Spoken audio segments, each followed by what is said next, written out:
अंत नहीं नरपंथ का, कुरुक्षेत्र की धूल, आंसू बरसे तो यहीं खिले शांति के फूल। जहां यह समाज बिगड़ा है वहीं से समाज भी बनेगा। और हमको पूरी उम्मीद है कि अब भारत का, विश्व का कल्याण होने ही वाला है। ये झगड़ा झंझट, ये युद्ध समाप्त होने वाला है। नमस्कार, मैं हूं कुंदन चौरसिया और आप देख रहे हैं रीवा टीवी।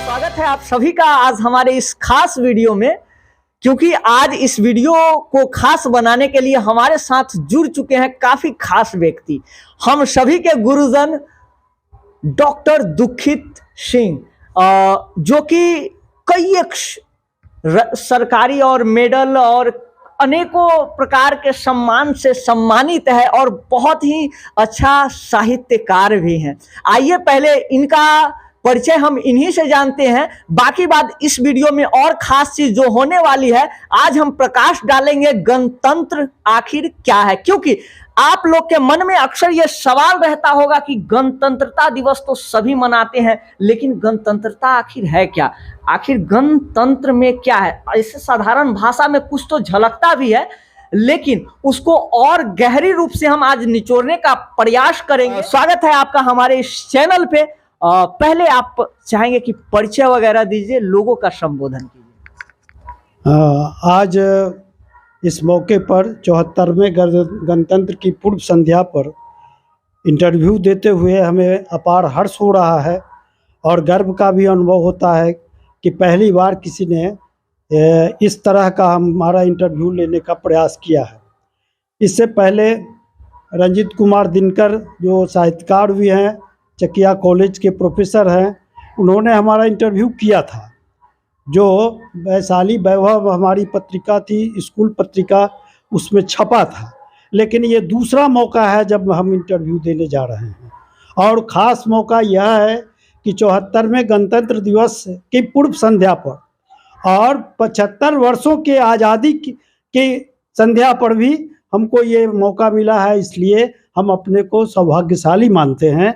और चूँकि हमारा परिचय, हम एक शिक्षक रहे हैं और धरती से उठकर बड़ा होने की कोशिश किया है।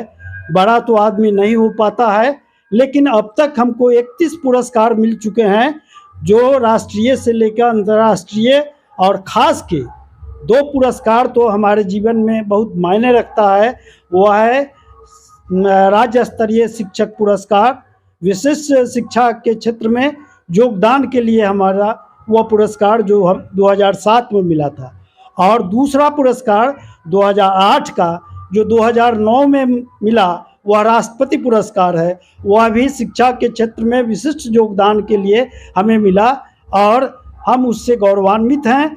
और अपने शिष्यों को, अपने समाज को, अपने राज्य को, अपने देश को एक हम शिक्षा देना चाहते हैं कि जीवन में जो कोई भी कुछ अच्छा करता है तो उसका परिणाम अच्छा मिलता है। कोई सोच कर बड़ा नहीं होता है, अपने ही कर्मों से वह बड़ा होता है। क्या बात है, क्या बात है सर। आप जो बताएं, शायद ये चीज को हासिल करना आपके लिए उन समय में काफी कठिन रहा होगा, आप काफी कठिन डगर से गुजरे होंगे, क्योंकि आप जो बताए हैं वो आज अगर देखा जाए अपने आस पड़ोस के क्षेत्र में तो काफी कम लोगों को ये चीज मिल पाता है। लेकिन इसके पीछे आपकी कड़ी मेहनत और बहुत ही अच्छी और घनिष्ठता से शायद उस चीज से आप मित्रता किए होंगे उस क्षेत्र से, तब जाकर के शायद आपको ये मुकाम मिला होगा।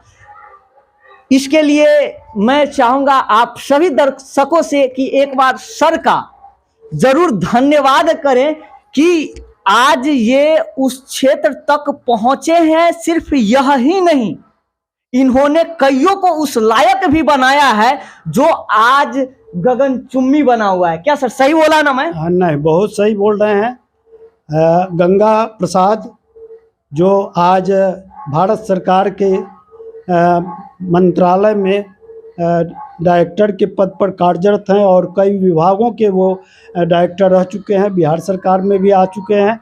उसके बाद ये संजीव कुमार जो NIT के प्रोफेसर हैं, इस तरह से बहुत सारे हमारे विद्यार्थी वो प्रशासनिक सेवा में अब तक हैं। हमारे ख्याल से हमारे पास उसका एक लिस्ट है कि कम से कम 300 विद्यार्थी हमारे ऐसे रहे हैं जो उत्कृष्ट सेवा में पहुंच चुके हैं।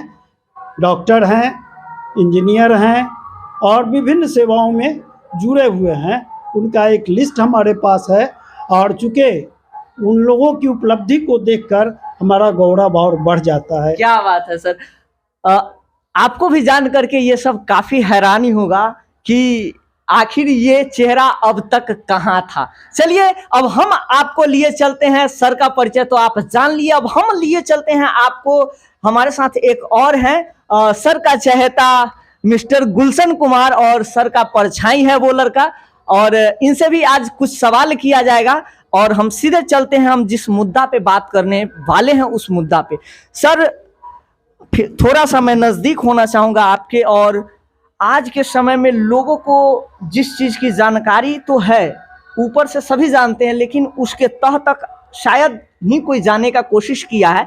आज हम कोशिश करेंगे उस तह तक जाने की, और सबसे पहले हम चाहेंगे कि आप ये हमें समझाएं और लोगों को समझाएं कि आखिर गणतंत्र है क्या, गणतंत्र कहाँ से पनपा, कैसे शुरू हुआ, उसका नामकरण क्यों हुआ, इन सारी चीज़ों पर थोड़ा सा कुछ बताएं सर। गण का शाब्दिक अर्थ समूह होता है, तो जो तंत्र, जो व्यवस्था प्रशासन की, वह ऐसी व्यवस्था है जिसमें समूह के निर्णय के बाद वो शासन चलता है। इसलिए ऐसे गणतंत्र के पर्यायवाची शब्दों के रूप में लोग प्रजातंत्र को भी लिखते हैं। अंग्रेजी में डेमोक्रेसी भी चल रहा है और जनतंत्र भी चल रहा है, लेकिन गणतंत्र, प्रजातंत्र और जनतंत्र में सूक्ष्म अंतर है बस। और वो अंतर है जैसे प्राचीन काल में न लोकतंत्र था न जनतंत्र था, प्राचीन काल में गणतंत्र था। जो वैशाली उसका हमारा सबसे बड़ा उदाहरण है। दुनिया में सबसे पहले गणतंत्र की अवधारणा अगर कहीं पैदा हुई तो वह वैशाली में, और वह भारतवर्ष में ही पैदा हुआ। आज से लगभग 3000 वर्ष पहले गणतंत्र की अवधारणा यहाँ आई, जो नेपाल से लेकर, हिमालय पहाड़ की तराई से लेकर और मगध तक ये फैला हुआ था। जो गंगा नदी के उत्तरी भाग से लेकर हिमालय की तराई तक, जहाँ नेपाल है, वहाँ तक फैला हुआ था, और 7700 सभासद वो अपना निर्णय लेते थे और उस निर्णय के आधार पर राजकाज चलता था। यही हमारा प्राचीन गणतंत्र है। राष्ट्रकवि दिनकर ने कहा है कि रुको एक क्षण पथिक, इस मिट्टी को शीश नभाओ, राज सिद्धियों की समाधि पर फूल चढ़ाते जाओ, डूबा है दिन मान यहीं पर, डूबी है यहीं राका। क्या बात है सर। लेकिन अब सवाल ये आता है कि गणतंत्र क्या है, ये तो आप बता दिए। अब क्या आज गणतंत्र अगर कहा जाता है कि हम गणतंत्रता दिवस को मनाते हैं, हमारा देश में पूरा गणतंत्र की राज है, क्या जमीन पे आज गणतंत्रता आपको दिखता है हकीकत में? नहीं, ऐसा तो नहीं है। उसका विकृत रूप हम लोगों के सामने है। जो गणतंत्र की अवधारणा है वो गणतंत्र आज नहीं है, वही अब जनतंत्र हो गया या प्रजातंत्र कहिए, वो भी पूरे तरह से इस अपने रूप में नहीं है। उसको अगर पूरा करना हो तो कैसे होगा? आखिर इसके बाद आगे बहुत बड़ा सवाल खड़ा है। पूरा करने के लिए तो बहुत सारे लोगों को समर्पित होना होगा, लेकिन अब समर्पण कहाँ है। आज के युग में तो रुपया रूपवान बन गया है और हर कोई उसी से चिपकना चाहता है, और जब तक रुपया रूपवान रहेगा गणतंत्र की अवधारणा को मिट्टी पर उतारा नहीं जा सकता है, प्रजातंत्र या जनतंत्र को मिट्टी पर उतारा नहीं जा सकता है, नहीं उतारा जा सकता। अच्छा, तो फिर लोग आखिर कहते क्यों हैं कि फिर गणतंत्र है या फिर प्रजातंत्र है? जब हो नहीं सकता तो कहते क्यों हैं? होगा अगर समर्पित लोग अगर इस गणतंत्र में आगे बढ़ेंगे, ईमानदार लोग बढ़ेंगे, रुपया से दूरी बना के रहने वाले लोग बनेंगे। अगर रुपया जब तक आकर्षण का केंद्र बना हुआ रहेगा तब तक गणतंत्र की अवधारणा कभी भी पूरी नहीं हो सकती। सर, आज पूरा देश में अगर देखा जाए तो चाहे पॉलिटिकली कहे जाए या फिर प्रशासनिक कही जाए, यानी जितने भी पिलर या फिर खंभा कहा जाए जिस पे देश चलता है, गणतंत्र टिकी हुई है। क्या कहीं भी दिखता है कि गणतंत्र को लोग फॉलो कर रहे हैं या फिर वैसा चाह रहे हैं कि बनाना चाहिए ऐसा? हाँ है, ऐसा नहीं है कि गणतंत्र अभी नहीं है। अगर गणतंत्र नहीं होता तो हमारे जैसा व्यक्ति न राज पुरस्कार प्राप्त करता और न राष्ट्रपति पुरस्कार प्राप्त क्या करता। बात है सर? धूल से उठकर और आसमान के फूल को तो ऐसे लोग आखिर दिखाई बहुत कम देते हैं, क्यों? हाँ, एक समय आता है, काल होता है जिसमें ऐसे लोग छिप जाते हैं, ऐसे लोगों को छिपा दिया जाता है। धूल इन पर इतना पड़ जाता है कि उस धूल को हटा पाना मुश्किल होता है। लेकिन समय आएगा, ये समय आएगा जिसमें गणतंत्र पल्लवित, पुष्पित और फलित होगा। यह हमारी आशा है और हमारा विश्वास भी है। क्या बात है, मतलब कि इस होप और आशा को सिर्फ इन्हीं के मन में नहीं रखा जाए। मैं ये आशा करता हूं कि आप भी अपने मन में इस होप को पाले, इस आशा को पाले और देश को गणतंत्र पूरी तरह से बनाए ताकि देश अच्छी तरह से चले और देश सुरक्षित रहे। अब यहाँ से हम थोड़ा सा अलग हट करके जानना चाहेंगे कि आज के युवा गणतंत्रता दिवस को आखिर कैसे लेते हैं। हमारे साथ जैसा कि आप देख रहे हैं मिस्टर गुलशन कुमार हैं। हम थोड़ा सा युवा का मन जानना चाहेंगे कि आखिर युवा इन सारी चीज़ों को किस तरीके से सोचते हैं, आखिर इनका माइंड उस चीज़ को किस प्रकार से रीड कर पाता है। तो सबसे पहले फिर से मैं थोड़ा आगे आना चाहूँगा और कहना चाहूँगा स्वागत है आपका। और हम आपसे ये जानना चाहेंगे कि अभी आपने जो अपने जीवन में सफर तय किया है उसमें 26 जनवरी को आप किस नज़र से देखते आए हैं और क्या लगता है वो आखिर क्या है, इसके बारे में बताइए। अभी तो हम लोग जो देखते आ रहे हैं जैसे कि 26 जनवरी हर साल जो है हम लोग मना रहे हैं, स्कूल में, कोचिंग में, हर जगह जो है मनाया जा रहा है, बड़े हर्षोल्लास से मनाया जाता है। बाकी सब लोग जो है इसको किसी ने इसके बारे में बताने का कोशिश नहीं किया जाता है। सिर्फ गणतंत्र दिवस जो है मना करके और जिलेबी बांट दिया जाता है। किसी बच्चे को कुछ बताया नहीं जाता इसके बारे में कि क्या है, नहीं है, क्यों मनाया जा रहा है, इस सब के बारे में जो कोई चर्चा ही नहीं किया जाता है। एक बहुत ही कड़ा सवाल होगा, उसके बारे में हम चाहेंगे कि आप हकीकत बताइएगा। क्या लगता है गणतंत्र दिवस जब लोग मनाने जाते हैं, जितने लोग बच्चे, बूढ़े, जवान जितने लोग जाते हैं, क्या वो सिर्फ गणतंत्रता दिवस मनाने जाते हैं या फिर गणतंत्रता दिवस के नाम पे कुछ और करने जाते हैं? ये आपके नज़र में क्या दिखा? मनाने तो सभी लोग जाते हैं लेकिन सभी लोग उसका माने मतलब नहीं जान पाते हैं कि वो है क्या, आखिर क्यों मनाया जा रहा है। लेकिन जानना चाहिए या नहीं? जानना तो चाहिए, जरूरी है जानना। जानेंगे तभी तो समझेंगे कि होता क्या है ये हैं। और फिर से हम आपको लिए चलते हैं सर के पास। गणतंत्रता से संबंधित हम जहां तक कि आपको जानकारी अपने माध्यम से दिलवा पाए, सर जो बताएं उसको आप समझे, कैसे गणतंत्रता को आज भी स्थापित किया जा सकता है उसके बारे में भी समझ पाए। और अब हम आपको बताते हैं, आपको हैरानी होगा जान करके जो हमारे साथ बैठे हुए हैं इनकी कई एक से एक रचना भी है।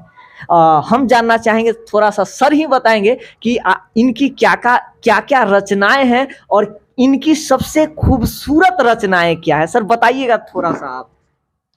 हाँ, जैसे गांव घर हमारी पहली कहानी संग्रह किताब है, उसमें हमने बहुत गहन अध्ययन किया, समाज को देखा, परखा और हमारी पहली कहानी है खानदानी घर खानदानी बर।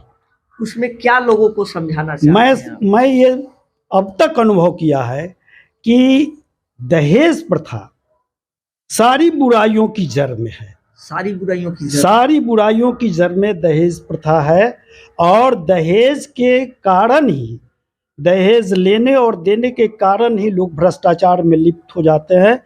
एक बेटी के बाप को मजबूरी में वो गलत काम करना पड़ता है, भ्रष्ट तरीके अपनाकर पैसा इकट्ठा करना पड़ता है, और बाद में भले ही वह पछताता है लेकिन उसको करना पड़ता है। अगर दहेज जड़मूल से समाप्त हो जाए तो हमको उम्मीद है कि आधा भ्रष्टाचार दुनिया से वो समाप्त हो जाएगा। इन्होंने जो कहा अभी, शायद इस पे आपको बहुत ही गहराई से गहन करना चाहिए। आपको ही नहीं, इस समाज में रह रहे हर एक व्यक्ति को इस पे बहुत ही अच्छे से विचार करना चाहिए। हम तो कहते हैं सरकार से कि जैसे पोलियो का 2 बूंद दवा पिलाते हैं, वैसे ही दहेज से मुक्त करने का कोई उपाय लगा दिए। सर, ऐसा तो संभव है नहीं, लेकिन शायद विचार जो गंदगी से कुछ भरा हो वो कोना अगर साफ हो जाए तो शायद ये चीज संभव है। राइट? हाँ। तो दहेज प्रथा को समाप्त करने के लिए हमारा जो प्राचीन ग्रंथ है उन लोगों ने भी कोई प्रयास नहीं किया। चूँकि अब जो हमारे धार्मिक ग्रंथ हैं उनमें भी दहेज की चर्चा है। जो हमारी रचनाओं में कहीं ना कहीं आई है। हमारा निबंध है, उसमें दहेज नामक हमारा निबंध है, जिसमें बहुत सारी किताबों का उदाहरण दिया गया है कि हम ही दोषी नहीं है, आज हमारा समाज दोषी नहीं है। चूँकि बहुत पुराने समय से चला आ रहा है, चाहे उसको ये त्रेता युग की बात कहे या द्वापर युग की बात कहे, कलयुग में तो यह फल फूल रहा है, लेकिन वहाँ से चला आ रहा है, चल के वहीं से आ रहा है। इसलिए इसको बहुत जल्दी नष्ट करना बहुत जरूरी है। लेकिन सर, जिस तरह से ये पांव पसारे हुई है, क्या लगता है इसको समाप्त नहीं? समाप्त तो होना है, हो जाएगा। चूँकि जातीय बंधन समाप्त हो रहा है। आज का जो नौजवान है वह अपनी पसंद से शादी कर रहा है, भले ही समाज उसको गलत तरीके से सोच रहा है, दिख रहा है, लेकिन वो नौजवान ही इसको तोड़ सकता है और तोड़ रहा है। क्या लगता है सर, जो नौजवान आज खुद से डिसाइड करते हैं शादी करने का, और जो भी होता है आजकल के, जो मतलब आप उसको जिस दृष्टिकोण से देखते हो, क्या लगता है वो सही कर रहे हैं या गलत? एक तरह से माना जाए तो लोग जहां तक कि कहते हैं कि वो गलत भी कर रहे हैं, तो क्या वो गलत है या सही है, ये निर्णय हम कैसे करें? आप ही बताइए जरा। नहीं, वो तो सही हो रहा है, वो सही निर्णय है। चूँकि देखिए, कोई भी परिवर्तन क्रांतिकारी ही कर सकता है, और सबसे बड़ा क्रांतिकारी युवक होता है। सबसे बड़ा क्रांतिकारी युवक होता है। आप ये रामायण काल में चले जाइए तो लव और कुश बड़े बड़े योद्धाओं को पराजित किया, वह जितना बड़ा क्रांतिकारी हुआ। राम को भी अगर हार मानना पड़ा तो लव और कुश के सामने, भले ही राम मर्यादा पुरुषोत्तम हों, लेकिन लव और कुश ने बता दिया कि जो व्यक्ति हमारी माँ को जंगल में वनवास दे सकता है उसको हम पराजित करके छोड़ेंगे। तो ये स्थापित किया उन्होंने। बिल्कुल। बब्रू वाहन आपको मुझे द्वापर काल में उसने भी बहुत बड़ा क्रांति किया। इसलिए हम चूँकि छात्रों को पढ़ाते हैं, छात्रों में हम क्रांति की भावना जगाना चाहते हैं, और हमारे पीएचडी का विषय भी था कि दिनकर के काम में क्रांति भावना। इसलिए हम अपनी पढ़ाई लिखाई के संदर्भ में भी समाज सुधार के लिए क्रांति का आह्वान किया करते थे। और जब तक नौजवान इसके लिए तैयार नहीं होगा तब तक फिर कोई क्रांति कर नहीं पाएगा। बूढ़े से और वयस्कों से क्रांति की उम्मीद करना छोड़ देना चाहिए, और ये सरकार क्रांति करे ऐसा कभी संभव नहीं है। मतलब कि एक नया जनरेशन ही कुछ नया कर सकता है। इस जनरेशन से हम लोगों को उम्मीद है कि वह भ्रष्टाचार को समाप्त करेगा, और ये दहेज प्रथा है या बाल विवाह है, ये सबको समाप्त करेगा। क्या बात है सर। और हम आपके उम्मीद पे ये मतलब कि सारी देश के लोग कोई खरा उतरे या ना खरा उतरे, लेकिन मैं आपका शिष्य हूँ और मैं बखूबी निभाऊंगा इस चीज को। सर, आपकी और भी कई रचनाएं थी, उसके बारे में कुछ कहना चाहेंगे? हाँ, तो हमारी तो कहानी लगभग 2 दर्जन कहानियाँ छप चुकी हैं। विभिन्न पत्र पत्रिकाओं में हमारी कहानियाँ छपी है। आज ही नहीं, 1993 से हमारी कहानियाँ छप रही है। आज भी लिखते हैं क्या? आज भी हम लिखे हुए हैं हमारी कहानियों का। हर दिन लिखते हैं क्या? हाँ, नहीं, हर दिन तो नहीं लिखते हैं, जब वक्त मिलता है। लेकिन हमको वक्त मिलता है। वक्त तो मिलता ही है, क्योंकि हम उसी के चलते कहीं कोई दूसरा काम नहीं किया करते हैं, और समाज के बिल्कुल जो अंतिम व्यक्ति है उनके बीच में बैठने का काम करते हैं। हालांकि रिटायर्ड प्रिंसिपल हम हैं, लेकिन कुछ लोग जो दकियानुसी विचारधारा के लोग हैं, उनका ये कहना है कि ये प्रिंसिपल से रिटायर होके और बहुत साधारण लोगों के साथ जाकर बैठते हैं, चाय पीते हैं। ये अच्छी बात नहीं है, लेकिन हमको तो उन्हीं में से खोज के निकालना है, और जब तक हम उनके पास नहीं जाएंगे, उनके अंतरतम की जो व्यथा है उसको हम खोज नहीं पाएंगे, और लिख कहाँ से पाएंगे। क्या बात है, मतलब कि सर का जो जानकारी है इनके अंदर का, आप जो इनको सुन रहे हैं, इनको दूसरी नज़र से भी देखने का कोशिश कीजिएगा। एक हाई स्कूल से रिटायर्ड पर्सन है ये, साहित्यकार भी रह चुके हैं, राष्ट्रपति से भी सम्मानित हो चुके हैं, और आप देखेंगे कि इतना साधारण व्यक्ति है, और उन साधारण लोगों के बीच में जा करके उनकी मूलतः इकाइयों को देख करके फिर अपने कागज के टुकड़ों पर शब्दावली से संजोते हैं क्या सर? हाँ। और ये निरंतर चलते रहता है और आगे भी चलते रहता है, और सर का ये आज भी कहे लक्ष्य है कि युवाओं को बदल देना है। बिल्कुल सर। हाँ, हम तो ये आशावान हैं कि ये समाज भी बदलने वाला है, ये देश भी बदलने वाला है, और विश्व भी बदलेगा। आज का जो जनरेशन है इस काम में लगा हुआ है, और उसी से उम्मीद भी की जा सकती है, क्योंकि युवाओं में कोई भय नहीं होता है। उसको ना आगे देखना है ना पीछे देखना है, कहाँ हम जा रहे हैं, बस केवल उसका अपना जो लक्ष्य है उसी पर वो आगे बढ़ता है, किसी की परवाह वो नहीं करता है। इसलिए हम आशावान हैं, और ये युग बदलेगा, समस्याएं जो भी है वो सब समाप्त होंगी, यही मेरी आशा है। सर, कुछ कहना चाहेंगे? वीडियो को खत्म करने से पहले हम चाहेंगे कि आप सारे लोगों से कुछ कहें, 2 शब्द। हम तो यही कहना चाहते हैं कि कुरुक्षेत्र में दिनकर ने कहा है, राष्ट्रकवि दिनकर ने, कि अंत नहीं नरपंथ का, कुरुक्षेत्र की धूल, आंसू बरसे तो यहीं खिले शांति के फूल। जहाँ यह समाज बिगड़ा है वहीं से समाज भी बनेगा, और हमको पूरी उम्मीद है कि अब भारत का, विश्व का कल्याण होने ही वाला है। ये झगड़ा झंझट, ये युद्ध समाप्त होने वाला है। क्या बात है। तो चलिए यहीं पे हम अपने आज के इस शो को खत्म करते हैं और विदा लेते हैं आप सभी से। धन्यवाद। जय हिंद, नमस्कार। सर, आपको भी मेरा प्रणाम।